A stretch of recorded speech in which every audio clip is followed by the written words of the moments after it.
ओडिशा रे राज्य सरकार विरुद्ध रे जहां मागुची ओडिशा तापरे बाप मां खोजी जिबे लोकों पाखरे सत्य पहुंचा बहुत रास्ता अच्छी वक्ता भाषण दौची कवि कविता लिखुची लेखक प्रबंध लिखुची ये ड्रामा करने लोक अभिनय कर ड्रामा कर मत लगुच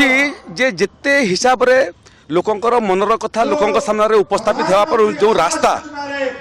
ये परिकल्पना होची जे अदालत जन अदालत करी जनतार सामने व्यक्ति विरुद्ध रे व्यक्ति अपराध कले अपराधी हुए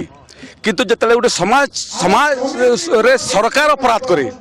बहुत समय ताकू धरिया ताकू दंडित करने कौन व्यवस्था नहीं नुआ करी आम ये योजना आरंभ करूँ जे पूरा कोर्टर रेप्लिका कोर्टे जमी मजिस्ट्रेट था पक्ष था प्रतिपक्ष था जुक्ति उपस्थापना हुए प्रभाव पकावा लगे नहीं जनतार ऊपर प्रभाव पकावा लगे जन सचेतनता यहाँ गोटे प्रयास है अभियोग फर्द तो व्यापक अच्छे समय कम अच्छे अभियोग व्यापक अच्छे से सब अभियोग को आम उपस्थापन करवा लगी चाहूँ तापर विचारपति विचार करे विचार असल विचारपति तो जनता से एटा गोटे हंग कोर्ट है असल विचारपति तो जनता जनता पाखे आम जीवु।